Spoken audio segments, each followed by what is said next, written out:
Hola, ¿cómo están? Bueno, les envío un gran abrazo y aquí vamos a compartir un video de aproximación al tema de las vanguardias y el surrealismo. En parte es una continuación de la línea que abrimos con un video anterior respecto a la filosofía del arte enfocada al romanticismo. Aquí modestamente pretendemos continuar con esa línea de contenidos, también desarrollaremos con el tiempo otras ya abiertas vinculadas con temas específicamente filosóficos, también comentarios de libros, literatura, una perspectiva histórica también, y el arte es una de nuestras motivaciones o intereses que buscamos compartir aquí en este espacio cultural.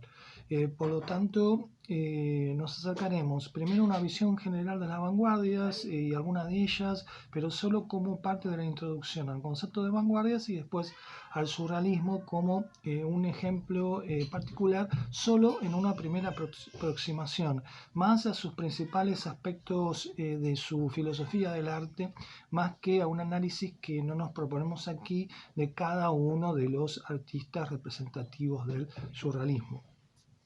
Entonces, primero vayamos hacia el concepto de vanguardia, que le es propio al surrealismo y a otros movimientos artísticos que le fueron contemporáneos. Cuando hablamos de vanguardia, hablamos de el impulso de los movimientos artísticos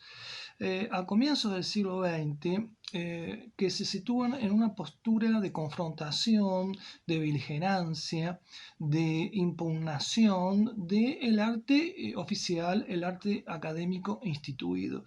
Las vanguardias se identifican desde esta actitud de confrontación, oposición, a partir de un término que inicialmente procede del ámbito de la estrategia militar en cuanto a la parte de un ejército que lanza un ataque y asume el riesgo, la audacia, el coraje necesario para ese movimiento. De forma semejante, las vanguardias son aquellas que se lanzan al ataque desde una actitud de audacia, de vigor, de confrontación respecto al arte oficial. En el caso de las vanguardias que estamos considerando, de estas que surgen a comienzos del siglo XX, ese arte oficial es el que tiene ciertas características que lo sitúan de forma clara. Es ese arte oficial, por un lado, un arte realista, académico, figurativo, naturalista y asociado con una forma de entenderse a sí mismo en la naturaleza del arte desde la idea del arte autónomo. El arte que las vanguardias confrontan, decimos que es un arte realista en cuanto que es un arte que se remite como modelo inspirador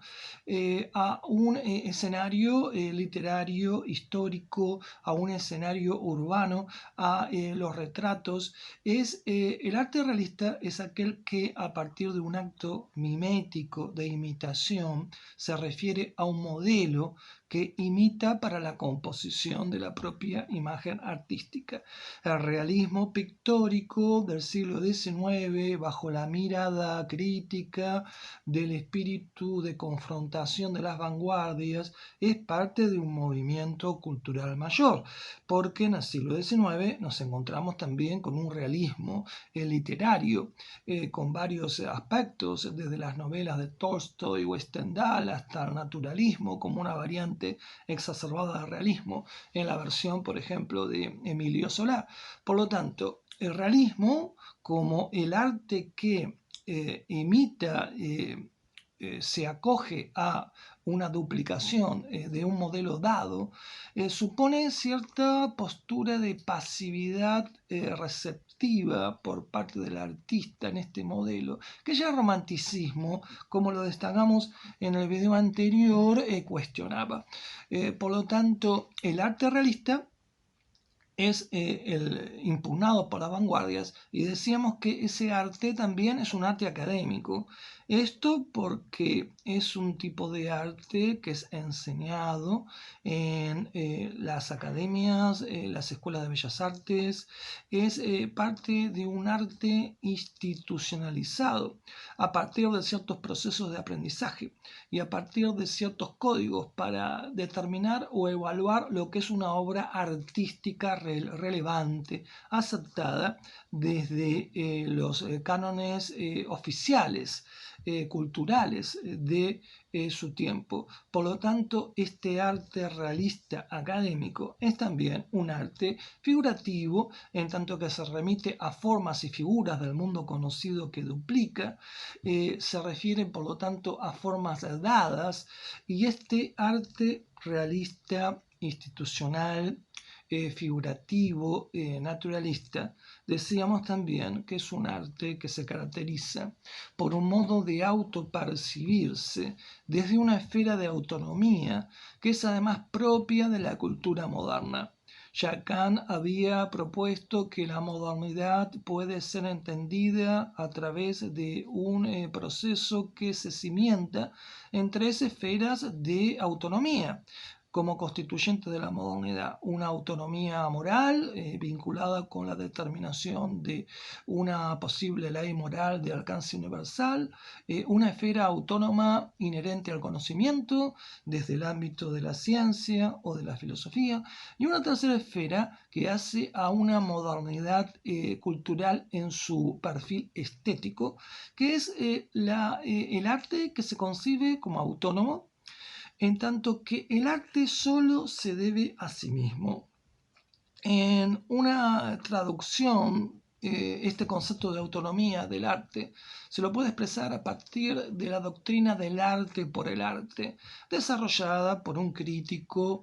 como Teófilo Gautier, o también por un escritor que era al mismo tiempo que cuentista, novelista y ensayista, era también crítico, el más conocido Oscar Wilde, autor, por ejemplo, de ensayos tan recomendables como El crítico como artista o La decadencia de la mentira. El arte autónomo es el arte que se da a sí mismo su ley, donde el arte solo es por el arte, en tanto que no tiene ninguna finalidad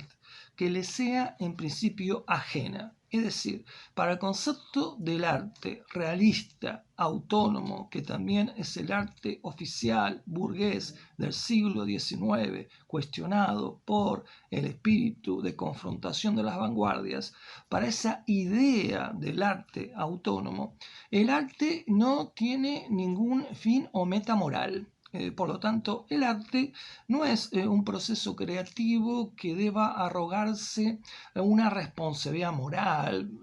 zanjar la cuestión del bien y el mal a partir de la composición artística. El arte está emancipado de la determinación de lo moral. Ese es un primer rasgo de su autonomía, del arte que solo se debe al arte. Y otro aspecto que fortalece esta idea de independencia, de autonomía de lo artístico, es que el arte autónomo tampoco tiene como una meta la determinación de un camino alternativo hacia el conocimiento. Alternativo, por ejemplo, respecto al conocimiento conceptual, lógico de la filosofía o al conocimiento matemático y a su vez basado en la experiencia por parte de la ciencia. Entonces, el arte por el arte es aquel que solo se debe a el imperativo de la libertad artística, la creación de la obra y su circulación. Es un arte desvinculado de motivaciones o búsquedas morales y también de conocimiento. Es el arte autónomo, en definitiva, un arte que se constituye encerrado sobre sí mismo, en su propia esfera de autonomía y autorreferencia, de modo tal que ese arte autónomo que será cuestionado es el arte que se expresa institucionalmente a partir de su muestra y circulación en exposiciones, en galerías y también en el espacio de legitimación mayor de eternización que es el museo. Por lo tanto, esa noción de arte realista, académico, figurativo y inherente a una dimensión de autonomía es el modelo de arte cuestionado por las vanguardias que empiezan a emerger a comienzos del siglo XX. Y las vanguardias, todas ellas, además de su actitud de colisión ante el arte instituido, también tendrán como característica expresarse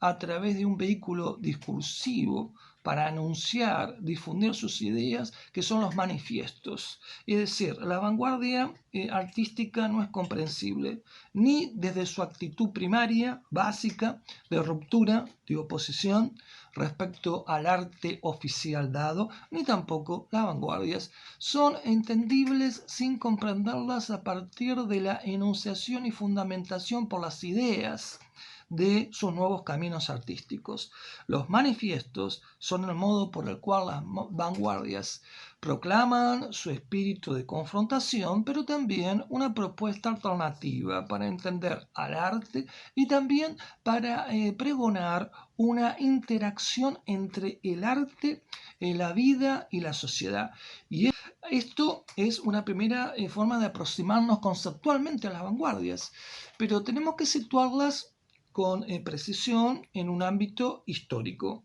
En un contexto histórico, entre el devenir de la segunda mitad del siglo XIX, comienzos del siglo XX,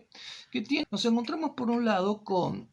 antecedentes a nivel artístico respecto a las vanguardias y segundo, cierto clima de época que en parte explicará la irrupción y la necesidad de las vanguardias. Respecto a lo primero, como un aspecto de ese contexto histórico, los antecedentes, tenemos que ahí recordar que ya el arte del siglo XIX genera caminos alternativos a su manera experimentales,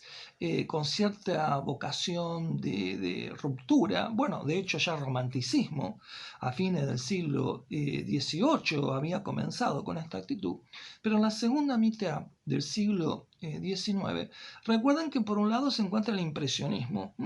que tendrá grandes exponentes como Renoir, como Cézanne, como Degas. El impresionismo supone un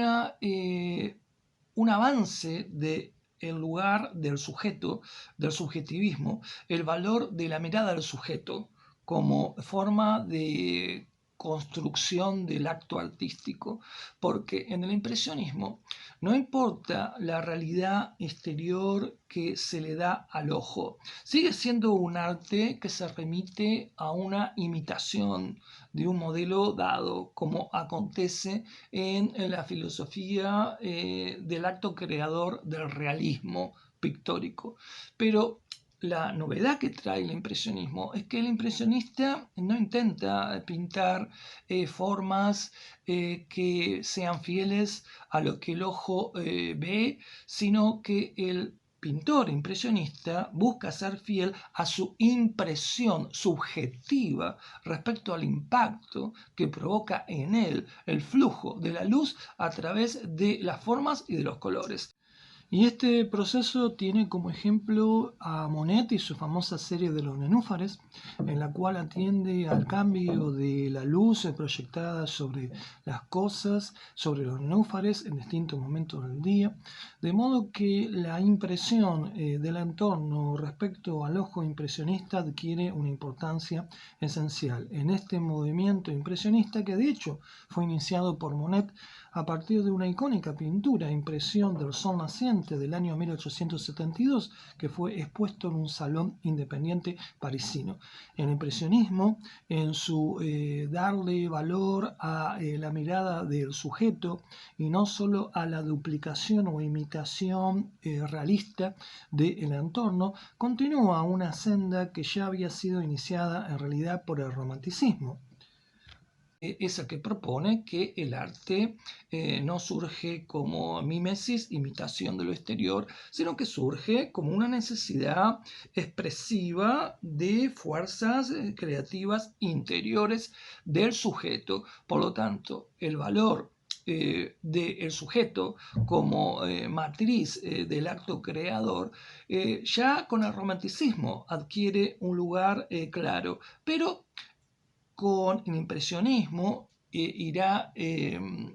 multiplicándose o ampliándose ese espacio. Lo mismo que con el tipo de pintura que Van Gogh, como otro antecedente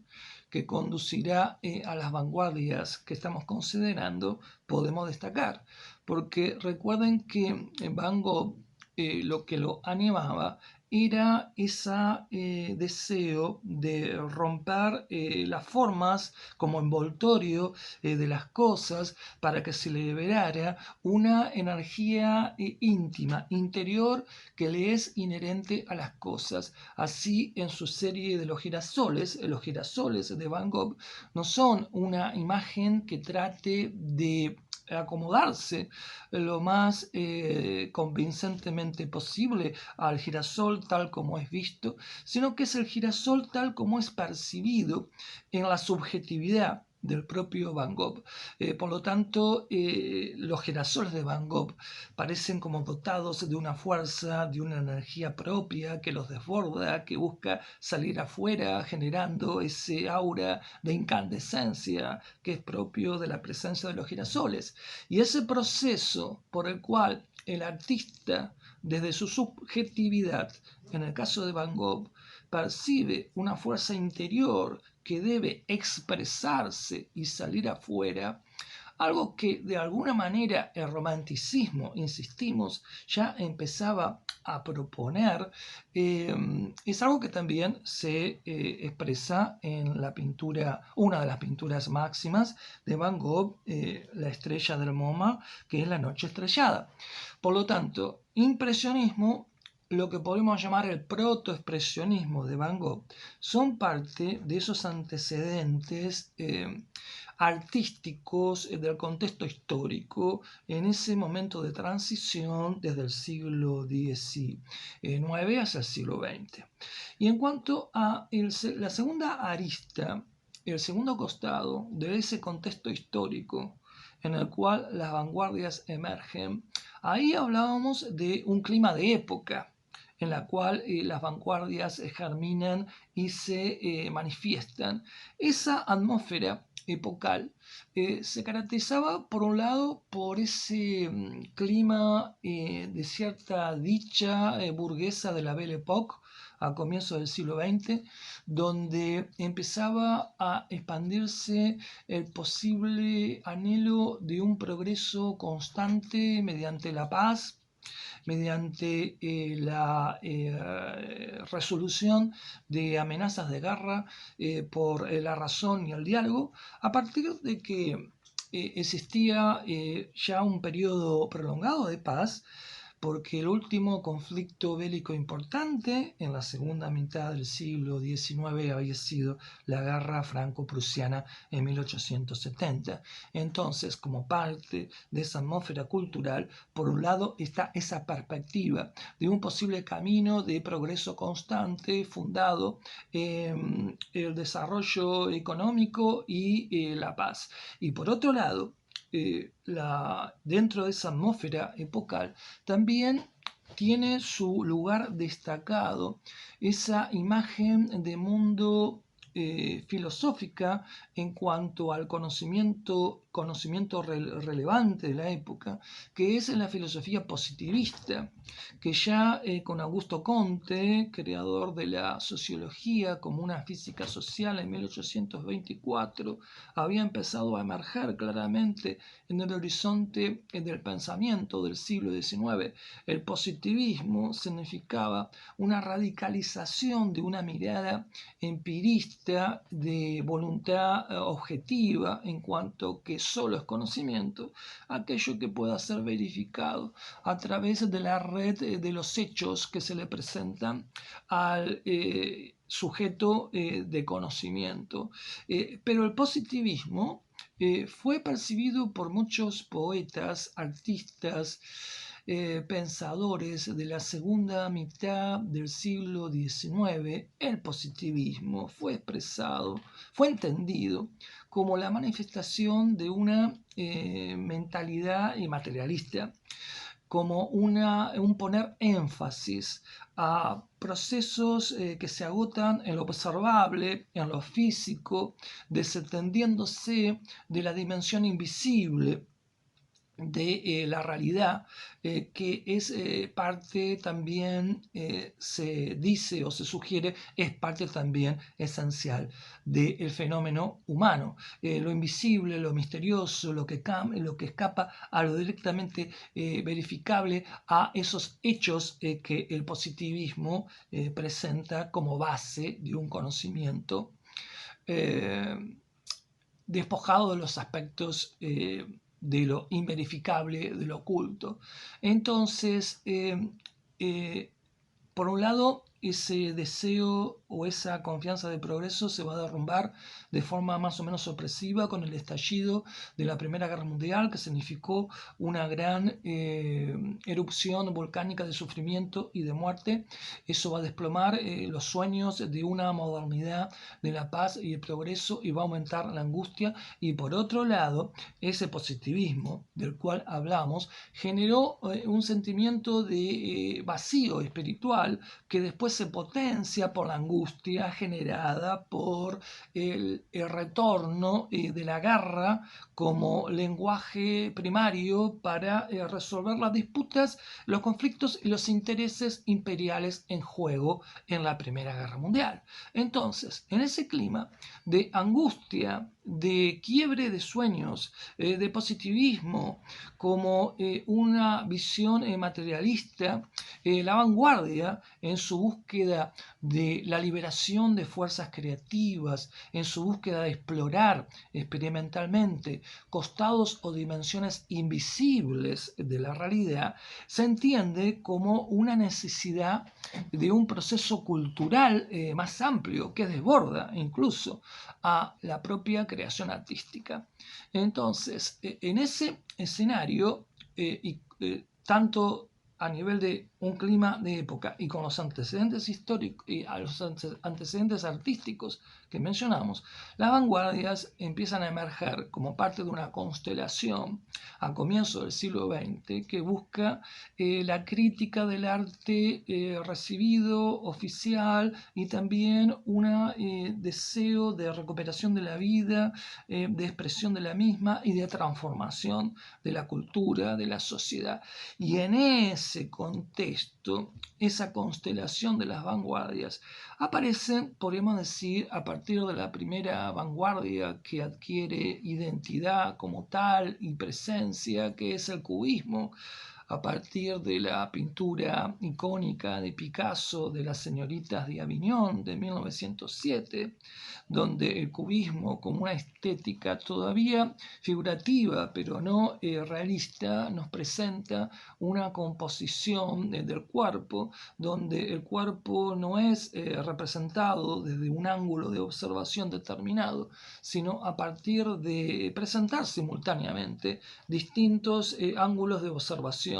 de los cuerpos y también de las cosas. Ahí ya se refleja esa voluntad de experimentación de las vanguardias, de salida de una representación puramente realista, pasiva, de las cosas dadas, para intentar ingresar por la libertad de nuevas fuerzas artísticas en lo que puede ser la realidad en sus dimensiones más plenas, a veces ocultas e invisibles, esa realidad que filosóficamente, bajo esta mirada de las vanguardias, se le escapaba, por ejemplo, al positivismo. Entonces, el cubismo con Picasso, después también con Braque, será continuado en el despliegue de las vanguardias cronológicamente con la aparición del futurismo italiano, Filippo Tommaso Marinetti en Turín, norte de Italia, a partir de un manifiesto literario, que después será convalidado y profundizado en tiempos de la Primera Guerra Mundial, donde la estética de vanguardia futurista originaria se manifiesta como una exaltación del desarrollo tecnológico y un nuevo concepto o parámetro de belleza, donde la belleza se vincula con los nuevos aparatos de ese despliegue tecnológico, con la velocidad, con las nuevas sensaciones que generan esos nuevos aparatos, dispositivos tecnológicos, por ejemplo, con las atmósferas que crean los estallidos de bombas o la expansión de gases y el sonido de las ametralladoras. Entonces, la violencia será una posible fuente de belleza, y esa actitud es también en el futurismo parte de un rechazo del arte clásico, que es un arte mimético que nos propone la famosa belleza fundada en un concepto de armonía, y también será un rechazo, como lo expresa en su manifiesto Marinetti, del romanticismo, su lirismo subjetivista, su intimismo y su claro de luna. Por eso que ese futurismo aliado con la belleza artística, que no se puede separar de la velocidad, del poder de los nuevos objetos tecnológicos, industriales, urbanos, tendrá dos manifestaciones. El futurismo italiano de Marinetti se comprometerá ideológicamente con el fascismo cuando Mussolini llega al poder, inicia ese camino en 1922, y el futurismo tendrá también otra expresión de un sentido político totalmente distinto en su compromiso con la izquierda, a partir de convertirse el futurismo ruso en uno de los aspectos fundamentales del arte bajo el alero de la revolución bolchevique, donde, de todos modos, recordemos que el realismo socialista se terminará por imponer. Y también tenemos que mencionar el expresionismo, sin ninguna duda que es otra de las vanguardias fundamentales. Empieza a manifestarse en el contexto alemán a partir de un primer movimiento relacionado con el puente de Brücke, en el cual, por ejemplo, hay un artista importante como Emil Nolde. Es un primer expresionismo donde todavía hay una pintura figurativa que se expresa a partir de la contundencia de la pincelada, la intensidad de los colores, en una búsqueda de expresar la percepción sensitiva, instintiva por parte del artista respecto a su entorno, pero sin ninguna duda que el expresionismo más significativo, que aquí lo mencionamos, quizás en algún momento del futuro es una de las temáticas que también podríamos abordar de forma particular, se vincula con de Blauer-Reiter, El jinete azul, el segundo movimiento más conocido del expresionismo, que surge a partir de una exposición en Múnich en 1911, en la cual participa Kandinsky, Franz Marc, Schoenberg, que después se decanta por la música experimental y por el dodecafonismo, pero que había participado en este caso. Y a propósito de la fundamentación del estilo artístico propuesto en esa exposición inaugural, Kandinsky piensa las bases filosóficas del expresionismo, que se van a expresar en su obra sobre lo espiritual en la obra del arte, que es una obra fundamental de 1912. Y en el expresionismo también tenemos que recordar la importancia de Franz Marc, con una pintura en la cual buscaba identificarse respecto a la mirada animal, donde todavía era una pintura figurativa, pero que avanzaba seguramente a la abstracción. Y de hecho la abstracción es el otro gran aporte del expresionismo a través de la figura de Kandinsky, que junto con Malevich, junto con Mondrian, son los pintores de vanguardia que van a introducir la corriente de la pintura abstracta. Y también dentro de ese movimiento expresionista es importante el aporte del propio estilo del suizo Paul Klee. Por lo tanto, el expresionismo es parte de esta continuidad o despliegue de las vanguardias. Entonces, en ese despliegue de las vanguardias, ahora podemos aproximarnos al momento en el cual surge una vanguardia que es la que nos llevará como una corriente fluida hacia un nuevo puerto, hacia la aparición del surrealismo. Esa vanguardia como canal o como corriente hacia lo surreal es el dadaísmo. El dadaísmo surge en la Primera Guerra Mundial, en 1916, en Zúrich, en un mítico lugar, el Café Voltaire, a partir de la iniciativa de un artista refugiado en el momento en que muchos jóvenes artistas escapaban de los ejércitos, rechazaban la mentalidad belicista y la destrucción que suponían para tratar de consagrar sus energías al arte y a sus propias investigaciones. Por lo tanto, Hugo Ball se convierte en el espíritu organizador de un espacio que atrajo a varios artistas emigrados, entre ellos uno que después se va a convertir en el gran referente del dadaísmo, que es Tristan Tzara, y de modo tal que el dadaísmo va a representar de forma intensa, vehemente, aquella voluntad de las vanguardias de rechazo y de ruptura, de beligerancia respecto al arte instituido. Como dijimos antes, el dadaísmo radicalizará esta actitud, se manifestará como un pesimismo, como un nihilismo, como una apelación a los escándalos para generar inconformidad, molestia, horror en el buen sentido artístico burgués, y de esa forma introducirá una noción de un anárquico nihilismo desafiante mediante no solo sus escándalos, sino a partir de proponer como objetos artísticos relevantes a piezas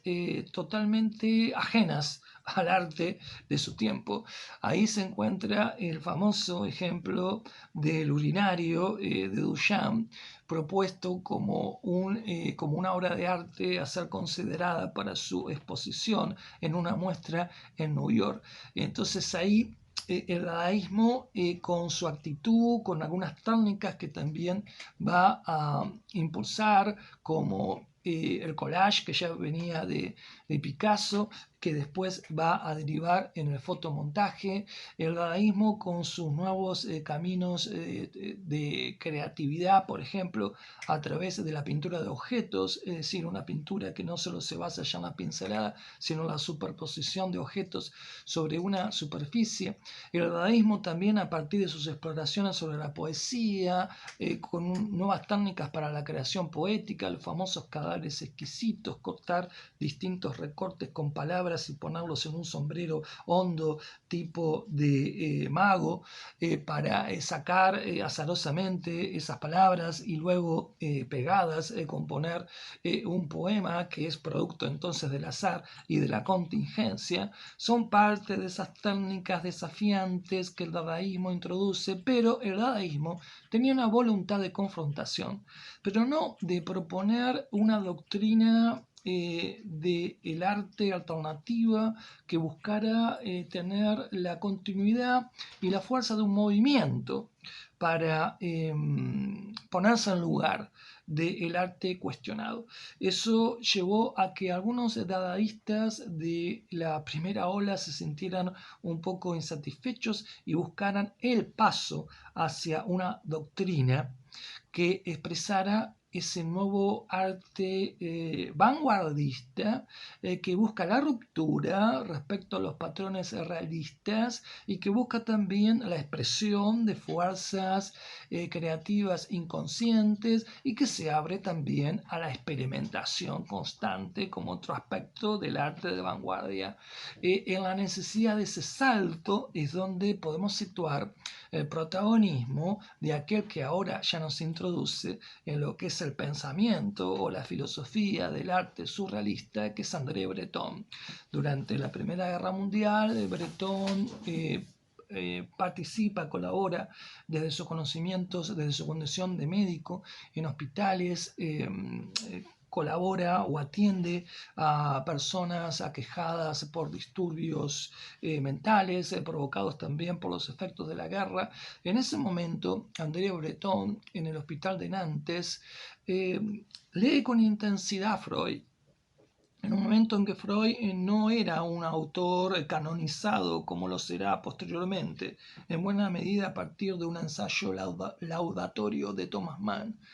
En ese momento, la influencia de Freud en Breton es uno de los caminos que nos llevará al surrealismo. Breton es conocedor de una obra de Freud del año 1900, que es la interpretación de los sueños, en la cual Freud postula como posible explicación del contenido de los sueños, su origen en los procesos del inconsciente. El sueño manifiesta una dinámica del inconsciente que se sostiene sobre leyes, sobre principios. Por ejemplo, el principio de la libre asociación, a su vez vinculada con la fantasía, el modo o lenguaje propio de los sueños. Por lo tanto, a través de lo onírico, Freud ingresa en el territorio de lo inconsciente. Y esa dimensión será la que el surrealista verá como su territorio propio, el que busca expresar, el que busca manifestar, el espacio de las fuerzas inconscientes. Y en el proceso hacia el surrealismo, Breton va a acudir a una muestra en París en 1919 de un artista que será fundamental como estímulo, como impacto en Breton, que lo inspirará para elaborar finalmente el fundamento doctrinario,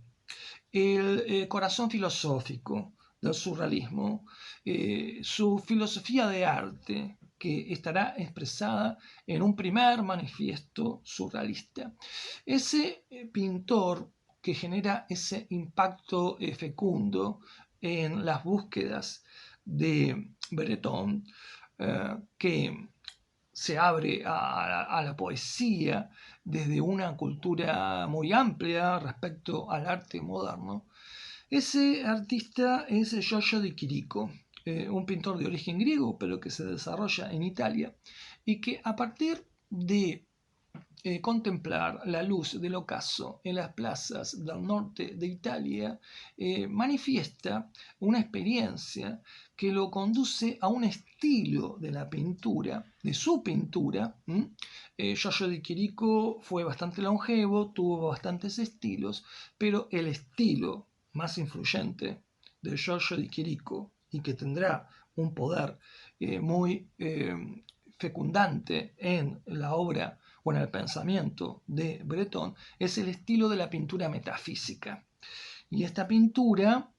en la estética de Giorgio de Chirico, es el camino artístico para expresar el revés, el costado oculto de las cosas, que es ajeno a las imágenes figurativas, dadas, realistas, pero también el costado oculto de las cosas es aquello que surge cuando rompemos el pensamiento lógico, el pensamiento sistemático y lineal. Por lo tanto, para expresar, para explorar ese costado velado, oculto de las cosas, que la luz desfalleciente, hipnótica del ocaso en Giorgio de Chirico le había inspirado esa sensación que en el ocaso, ese costado velado de las cosas, quisiera anunciarse o mostrarse, para efectivamente por la pintura mostrar ese costado velado y oculto. Giorgio de Chirico genera una forma de composición de la imagen pictórica que tendrá decisivas consecuencias en el origen de la doctrina, de la filosofía surrealista. Hay una pintura que representa emblemáticamente este proceso, que es una canción de amor de 1914 de Giorgio de Chirico. Aquí pueden ver que hay por un lado una construcción desde un costado que podría remitirnos a una construcción en una plaza italiana, y sobre el costado de esta construcción se encuentran pegados dos objetos totalmente diferentes, heterogéneos entre sí,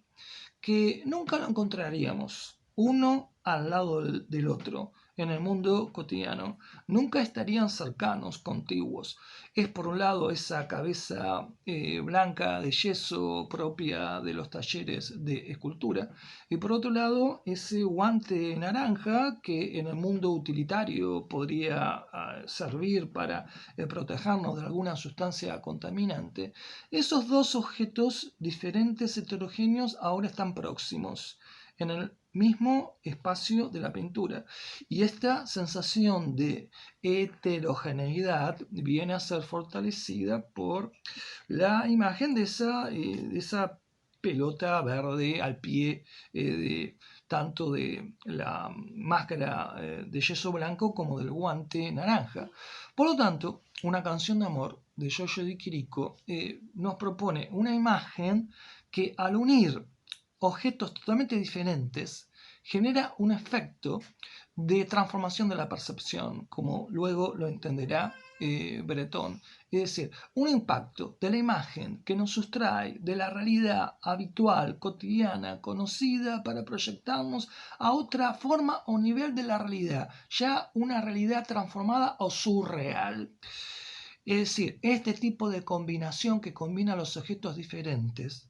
a su vez es una continuación de eso que Breton advertía ya como propio de la interpretación de los sueños y del inconsciente por parte de Freud, en cuanto a la asociación libre como un principio organizador de las representaciones del inconsciente. Esta imagen que Giorgio de Chirico nos propone, donde se unen cosas muy distintas, heterogéneas entre sí, es también un reflejo de una asociación libre entre objetos o figuras que en el mundo utilitario nunca estarían próximas. Por lo tanto, este tipo de composición de imagen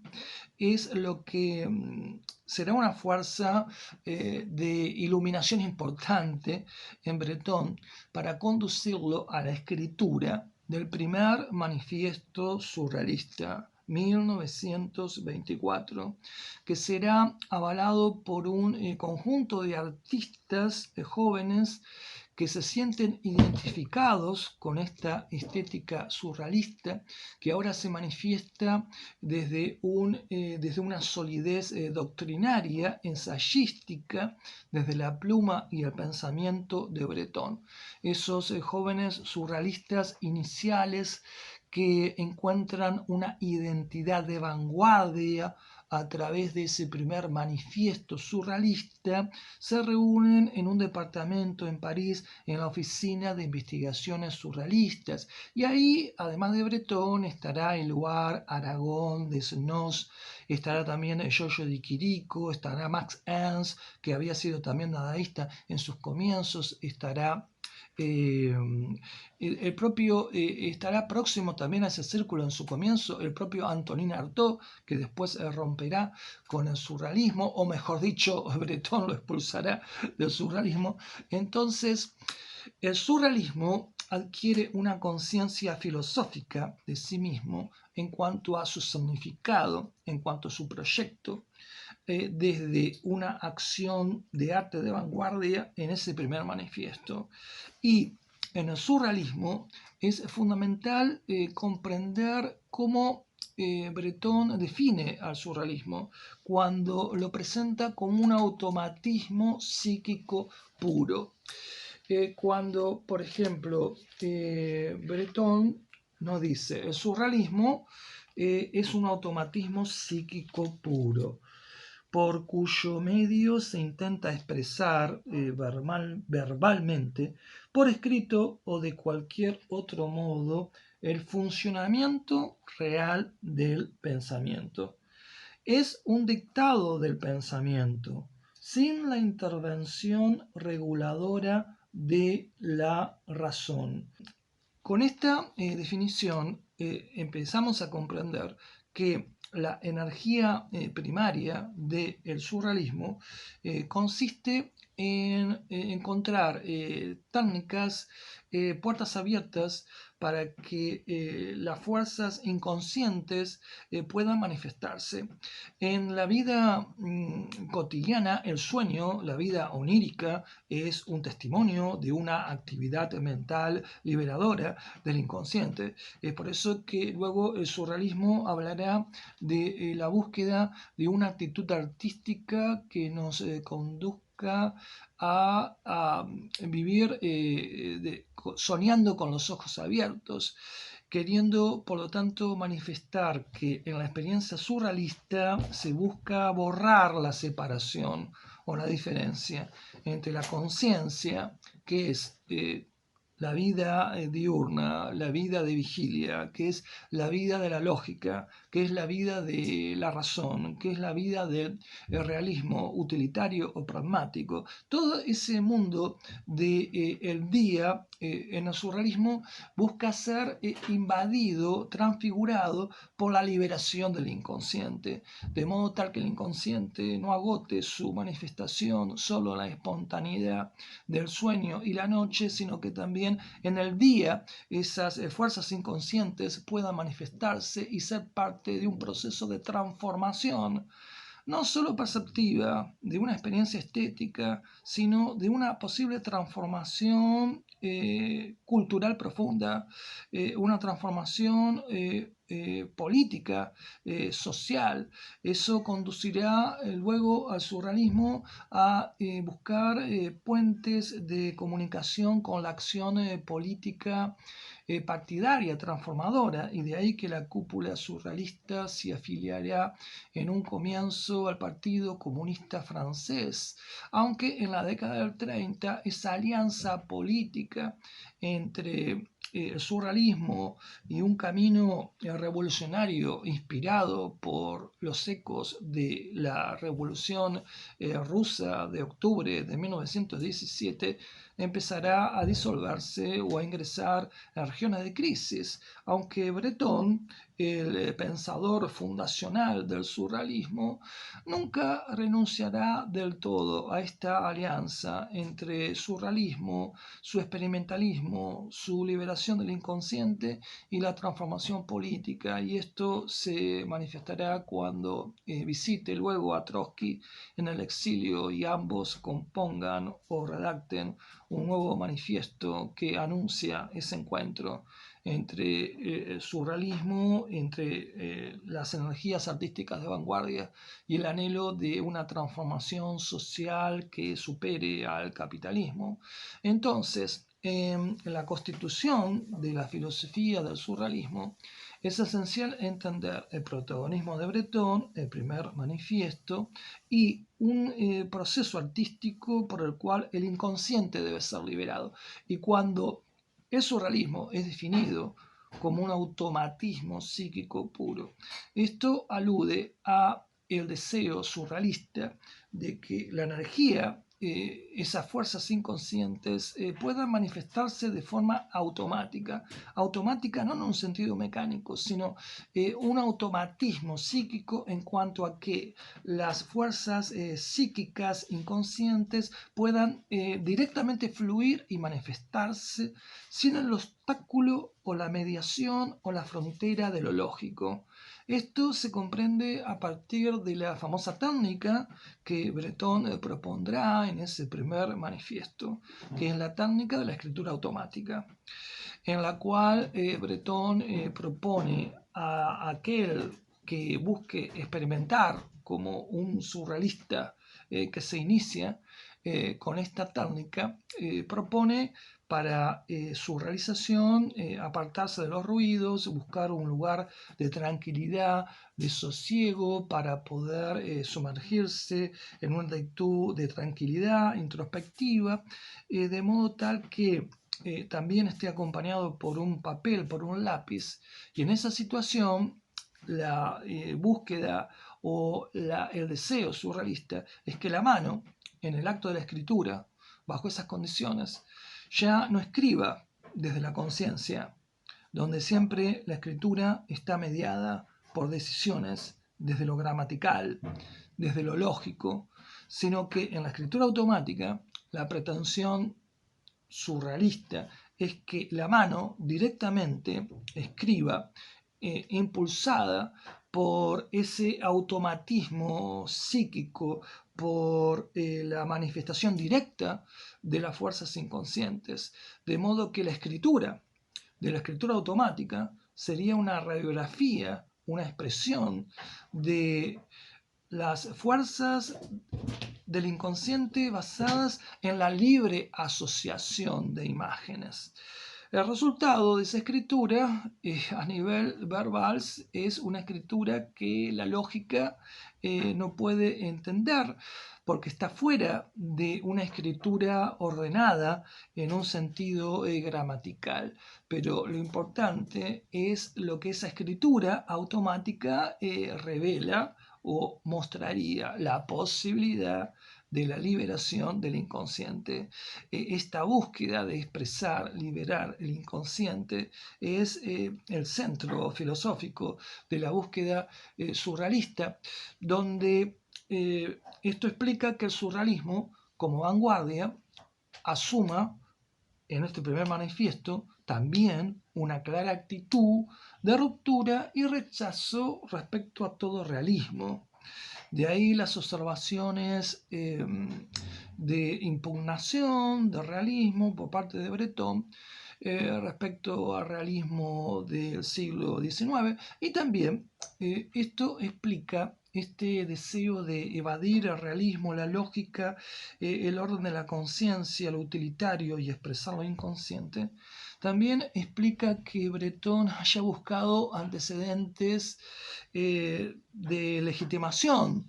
de la práctica surrealista, de modo tal que el surrealismo en su origen no se presenta como un camino totalmente nuevo, original, inédito, sino que el surrealismo es por un lado una filosofía de vida, más que una técnica experimental, vanguardística únicamente. Como filosofía de vida, el surrealismo tiene importantes antecedentes, observa Breton, dentro del desarrollo del arte y de la cultura moderna. Así, Breton pondrá como posibles antecedentes al Bosco, Bruegel, a Goya, a Sade, a Baudelaire, desde la poética, a Edgar Allan Poe, y también a el famoso artista del Renacimiento que, buscando seguramente distraer a una corte aburrida, inventó esa famosa representación de los retratos, combinando elementos vegetales o partes de animales, los famosos retratos de Archimboldo. Entonces, el surrealismo se construye desde esa búsqueda de un conocimiento casi científico de la mente, su estructura y del inconsciente a ser liberado. Un inconsciente que siempre se caracteriza por su potencialidad creadora. Desde esa filosofía, el arte surrealista se manifestará por la poesía experimental del propio Breton, por ejemplo, los campos magnéticos, supuestamente escrita bajo la escritura automática de 1920, y el surrealismo también se expresará a través de la pintura, quizás como su forma de representación más emblemática. Dentro de la expresión pictórica surrealista estarán grandes artistas como Miró, como Dalí, como Magritte, como el propio Max Ernst, como Tanguy, como también algunos representantes latinoamericanos del surrealismo desde la pintura, como Wilfredo Lam, o Roberto Mata en Chile, o Jules Solar aquí en Argentina. Por lo tanto, el surrealismo se expresa desde la poesía, desde la pintura y también desde el cine. Habrá un cine experimental surrealista que se expresa en obras que seguramente quizás ustedes ya han visto, que se la pueden encontrar en YouTube, las famosas investigaciones, digamos, experimentales a nivel de un lenguaje cinematográfico surrealista del perro andaluz y de la Edad de Oro, como un camino compartido por Luis Buñuel y por Salvador Dalí. Entonces, el surrealismo, en su búsqueda de expresar el inconsciente, es también lo que en una segunda nivel de la definición o conceptualización filosófica del surrealismo, en el primer manifiesto, Breton, en lo que es como apartado llamado enciclopedia, que sigue a la estricta definición del surrealismo como este automatismo psíquico puro que hay que liberar fuera de la regulación de la razón. En ese apartado de enciclopedia dice: filosofía. El surrealismo se basa en la creencia en la realidad superior de ciertas formas de asociación desdeñadas hasta la aparición del mismo, y en el libre ejercicio del pensamiento. Tiende a destruir definitivamente todos los restantes mecanismos psíquicos y a sustituirlos en la resolución de los principales problemas de la vida. Es decir, básicamente el surrealismo rechaza todos los principios lógicos anteriores en pos de la liberación de el libre flujo del inconsciente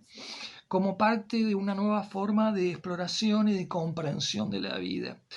El surrealismo, en su expresión pictórica, como habíamos comentado, Dalí es una figura clave. De hecho, Dalí llegó a manifestarse como el único surrealista verdadero. En el caso de este video, donde solo buscamos acercarnos a la filosofía, digamos, del surrealismo, no podemos detenernos en análisis interiores de las peculiaridades estilísticas de cada uno de los grandes artistas surrealistas. Quizás lo hagamos en el futuro, pero en este caso queremos apelar a Dalí y Magritte como dos ejemplos para continuar con la explicación de esta mentalidad filosófica y creativa del surrealismo. Tenemos que recordar a Dalí a partir de sus propias búsquedas, su método paranoico crítico, una suerte de alucinación dirigida que lleva a la alteración de la representación realista de las cosas, formulado en una obra ensayística, El mito trágico de Millet. Pero buscamos dar básicamente dos ejemplos en este momento de cómo el surrealismo busca ese ingreso y liberación del inconsciente como una fuerza de transformación a partir de aquella técnica de construir un espacio, una imagen en la cual lo heterogéneo coexiste. Por un lado, podemos recordar su pintura de 1931, La memoria de los objetos, la famosa pintura relacionada con los relojes blandos, donde en un escenario inspirado por el paisaje del Cabo de Creus, en la Cataluña la natal de Dalí, vemos figuras ablandadas de relojes, uno de ellos cubierto por hormigas, junto a una curiosa figura orgánica sobre la playa que parece una suerte de autorretrato del propio Dalí. En esa pintura que Dalí recuerda que le surgió en una cena donde degustó de un queso gruyère, esas figuras ablandadas del queso le sugirió un ablandamiento de las formas como un disparador de una composición de imagen en la cual objetos diferentes, relojes junto a esa figura orgánica, un paisaje árido, áspero, junto a un delgado tronco de árbol, coexisten en un espacio común. Es una composición surrealista que apela a unir figuras heterogéneas. Y como Breton insistía en el primer manifiesto, cuanto más distintas sean esas figuras que conviven, que se reúnen en el espacio común de una imagen, mayor es el efecto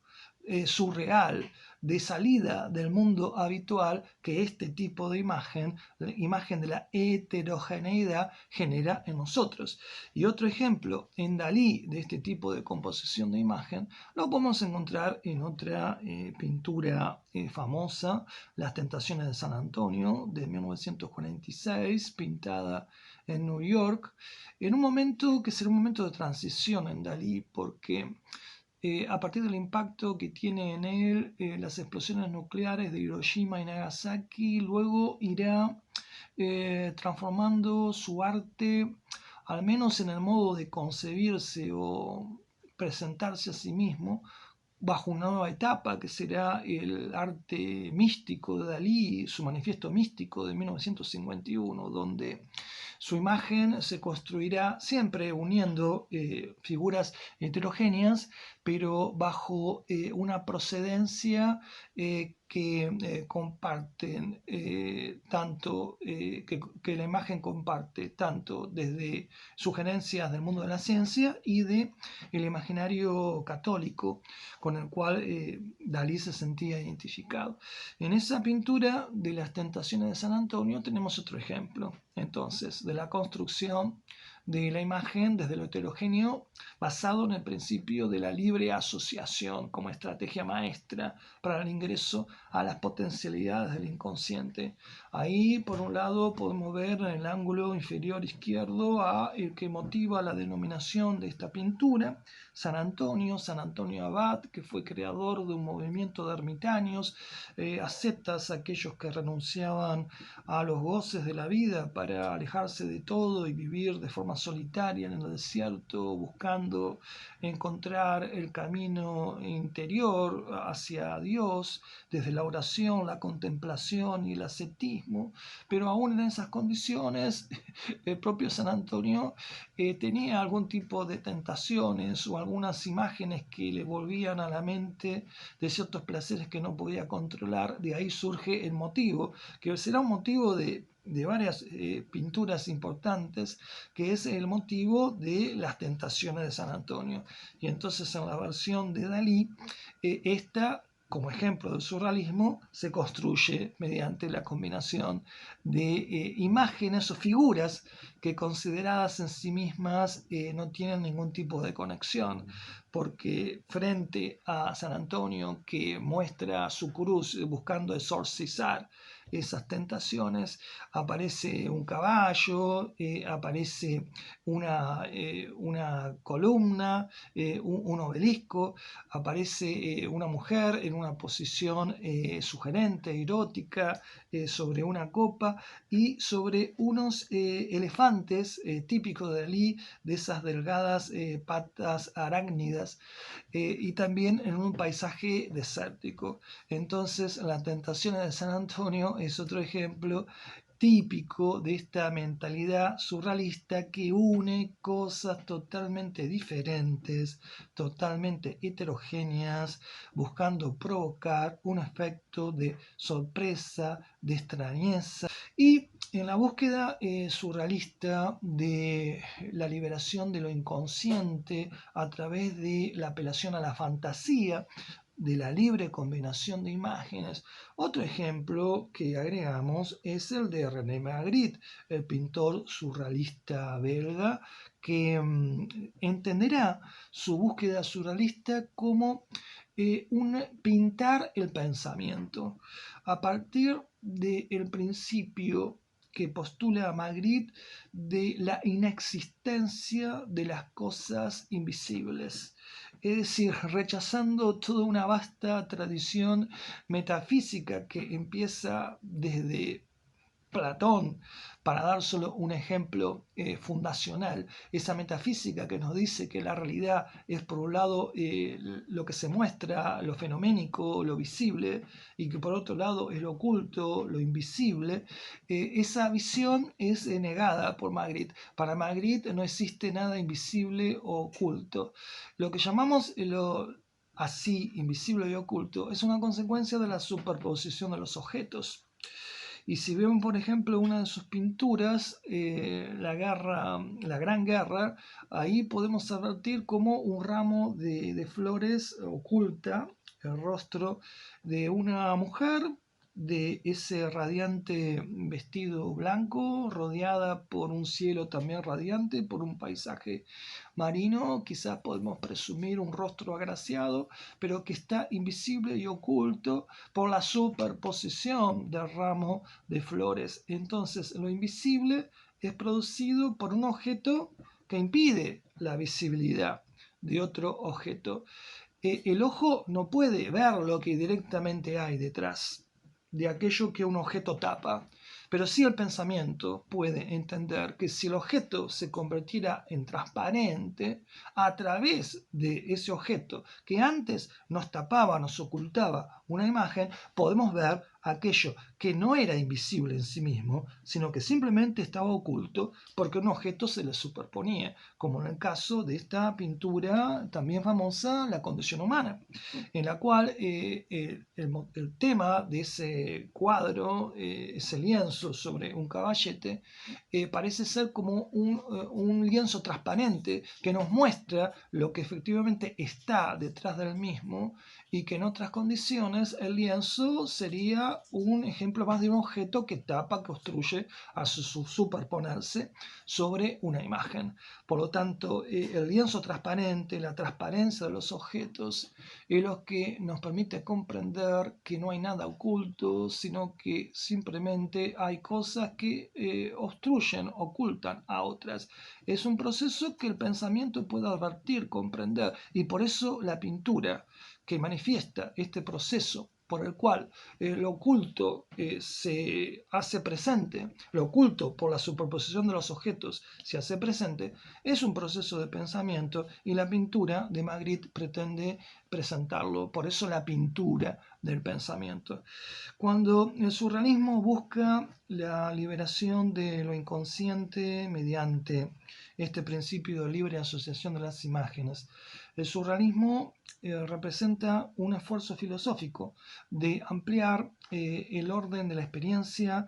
ampliar el rango de nuestra mente relevante. Ya no solo es la mente lógica, utilitaria, analítica, sino que la mente de la fantasía creadora, la mente de un inconsciente creador, es otro aspecto fundamental en esta dimensión de una mente ampliada, desde esta visión filosófica del surrealismo. Y quizás sería oportuno recordar la experiencia de Alejo Carpentier, el gran escritor cubano que conoció a los grandes surrealistas en París en sus tiempos de juventud, en la llamada Ciudad Luz, y Carpentier observaba que los surrealistas siempre estaban embelesados por la búsqueda de lo maravilloso, es decir, esa liberación del inconsciente, esas figuras que se unen desde la fantasía,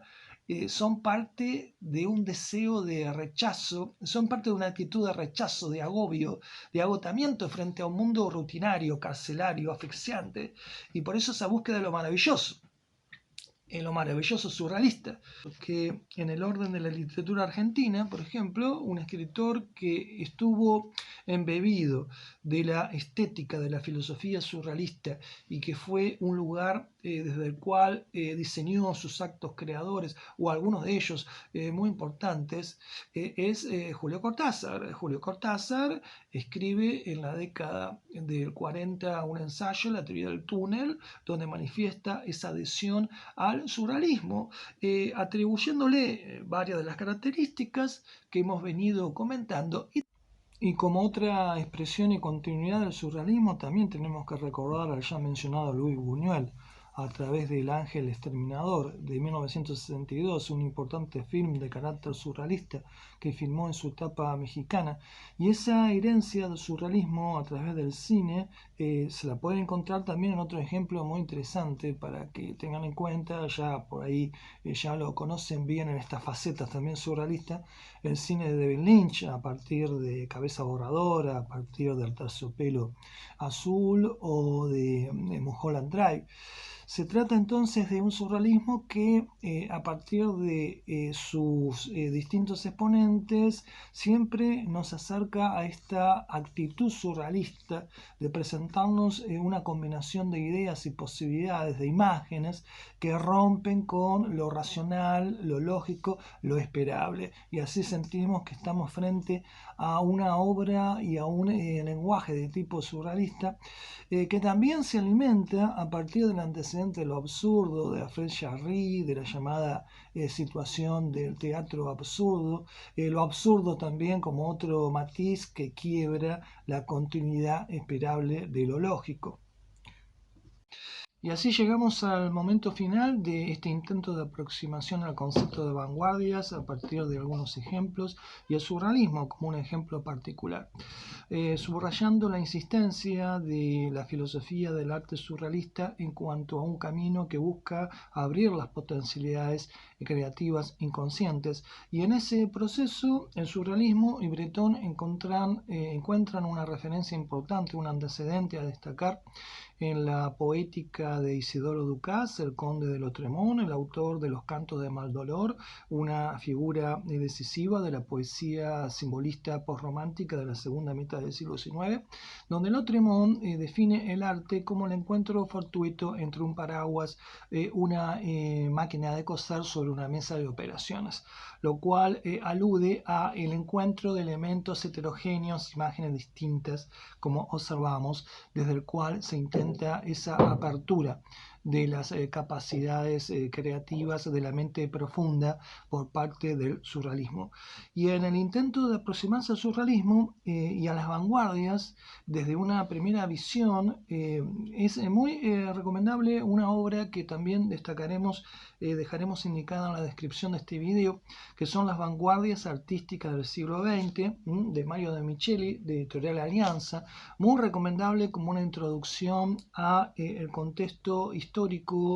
cultural, a la filosofía de las vanguardias en su primera parte, y la segunda parte muy destacable porque ahí están reunidos manifiestos fundamentales de las distintas vanguardias, que como recuerdan al comienzo del video también destacábamos que era el medio expresivo por el cual las vanguardias manifestaban su voluntad de confrontación respecto al arte instituido. Esa forma del manifiesto que también tenía un precedente, que era el manifiesto comunista de Marx y Engels en 1848, con su voluntad de anuncio combativo de sus ideas y buscando también adhesión y un efecto de persuasión. También como aproximación al surrealismo está la historia del surrealismo de Maurice Nadeau,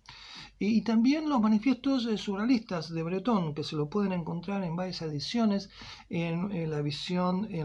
de Editorial Labor, Visor, y también de Argonauta, una editorial muy destacada por su difusión de las temáticas surrealistas. Entonces, este ha sido un intento de aproximación a esta nueva propuesta respecto a las filosofías del arte que habíamos abierto con la cuestión del romanticismo, que veremos cómo la continuaremos en el futuro.